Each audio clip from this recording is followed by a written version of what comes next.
हम लोगों के तरफ से आप लोग भी कहिएगा कि धैर्य रखने के लिए आपको क्या लगता है कि जो पद महिलाओं के लिए आरक्षित है उस पर सरकार तुरंत पुरुषों को बहाल कर सकती है कि उसके लिए आवश्यक प्रक्रिया करनी होगी। हम लोग सारे स्थिति की समीक्षा करके सही समय पर सही निर्णय लेंगे। नमस्कार, आप देख रहे हैं लाइव सिटीज और आपके साथ मैं हूं वसीम खान।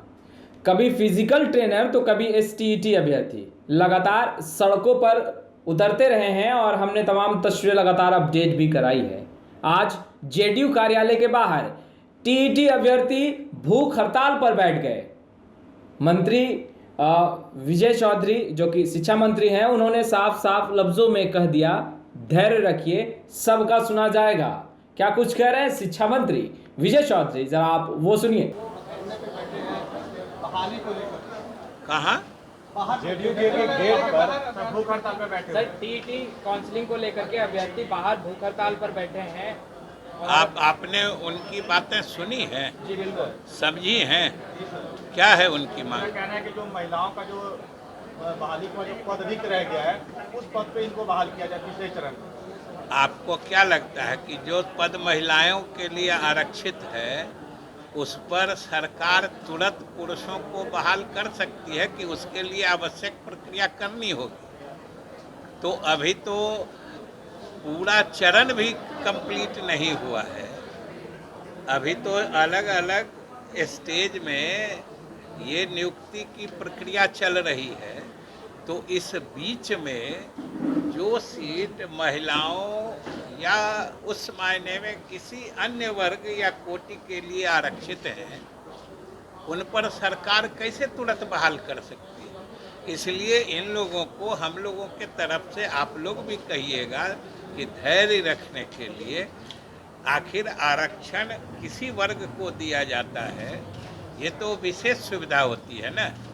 उसको तुरंत अगर नहीं कोई उस श्रेणी के लोग मिलते हैं तो उसकी भी दूसरे श्रेणी से लेने के लिए उसकी भी निर्धारित प्रक्रिया होती है। ऐसा नहीं है कि जो तुरंत कोई श्रेणी के लोग नहीं आए तो दूसरे श्रेणी में के लोग ले लिए जाएंगे। इसलिए इन लोगों को धैर्य रखना चाहिए। हम लोग सारे स्थिति की समीक्षा करके सही समय पर सही निर्णय लेंगे। सर, अभी किस किस तरीके की समस्या जो है वो आ रही है, आप लोग बैठे हैं निदान करने के लिए? इसमें हर विभाग की अलग अलग तरह की समस्याएं होती हैं। जैसे शिक्षा विभाग में है, नियोजन के संबंध में है कि कहीं कोई नियोजन पर सही समय में नहीं पहुंच सके हैं, किन्हीं की शिकायत जो बिहार स्कूल एग्जामिनेशन बोर्ड है, सर्टिफिकेट दिया गया है उसमें कहीं थोड़ी कोई त्रुटि हो गई है, जन्म तिथि में कहीं कोई त्रुटि हो गई है, फादर्स नेम में कहीं कोई त्रुटि हो गई है, नाम के स्पेलिंग में अनेक तरह की शिकायतें आती हैं और हम लोग उनकी संतुष्टि और फिर दूसरी बात कि जो भी प्रक्रियात्मक पहलू है उसके जिस तरीके से समाधान हो सकता है वो हम लोग तरीका बताकर तुरंत उसमें संबंधित अधिकारी से संपर्क करके जो आते हैं शिकायत लेकर उनके समस्या का निराकरण करते हैं। सर, आज टीईटी अभ्यर्थी जो है भूख हड़ताल पर बैठे हैं। स्पोर्ट्स डे के दिन फिजिकल ट्रेनर जो है सड़कों पर उतरे थे और आज तेजस्वी यादव का ट्वीट भी आया है। आपने पहला सवाल रिपीट किया। नहीं, तेजस्वी यादव का ट्वीट भी आया है सर, 19 लाख रोजगार को लेकर। अब हम बिहार की जनता के प्रति जवाबदेह हैं। अगर जनता की कोई बात है, जनता की कोई मांग है तो आप बताइए, हम निश्चित उसका निराकरण करेंगे। 19 लाख युवाओं को रोजगार देने का जो वादा का मुद्दा किया था उसको लेकर क्या रोजगार का मुद्दा, रोजगार देने की जो सरकार आप लोग क्या देख रहे हैं? जो हम लोग इतने हजारों हजार शिक्षक की रोज नियुक्तियां कर रहे हैं, ये रोजगार नहीं है क्या? और अगर रोजगार है तो आप क्यों नहीं उनको समझाते हैं? जो आप भी देख रहे हैं, आप सिर्फ पत्रकार हैं कि आप बिहार के नागरिक भी हैं? आप क्यों नहीं समझाते हैं? आपके नज़र के सामने हजारों नियुक्तियां रोज हो रही हैं। तो आपने सुना किस तरीके से बिहार के शिक्षा मंत्री विजय चौधरी कहते नजर आ रहे हैं कि धैर्य रखिए, सबका सुना जाएगा। हजारों हजार की संख्या में नियुक्तियां हो रही हैं।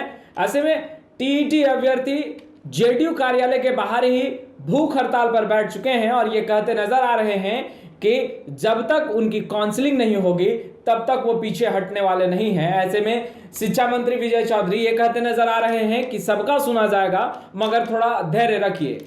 और जिस तरीके से 19 लाख रोजगार देने का वादा कहें या जनता के बीच जो एनडीए के तमाम नेता कहते नजर आ रहे थे चुनाव के वक्त कि 19 लाख रोजगार दिया जाएगा युवाओं को, उसके बाद अब बिहार के शिक्षा मंत्री ये कह रहे हैं कि हजारों हजार की संख्या में नियुक्तियां हो रही हैं, तो क्या वो रोजगार नहीं है? ऐसे में जब भूख हड़ताल पर टीईटी के अभ्यर्थी बैठे हैं तो सवाल उनके भी जुबान पर है और वो भी कह रहे हैं कि आखिर 19 लाख रोजगार का बात जो चुनाव के वक्त खूब सुनने में आ रहा था, तो आखिर वो कब तक इसी तरीके से जेडीयू कार्यालय के बाहर भूख हड़ताल पर बैठेंगे और सरकार से हाथ जोड़कर रोजगार मांगेंगे? खैर, लाइव सिटीज के साथ बने रहे, हम तमाम लेटेस्ट तस्वीरें लगातार अपडेट करते रहेंगे। तो अब तक आपने हमारे चैनल को सब्सक्राइब नहीं किया है तो तुरंत सब्सक्राइब कर ले, साथ ही साथ हमारे फेसबुक पेज को भी लाइक कर ले ताकि तमाम छोटी बड़ी खबरों से लगातार हम आपको जोड़ सके। आपका बहुत बहुत शुक्रिया।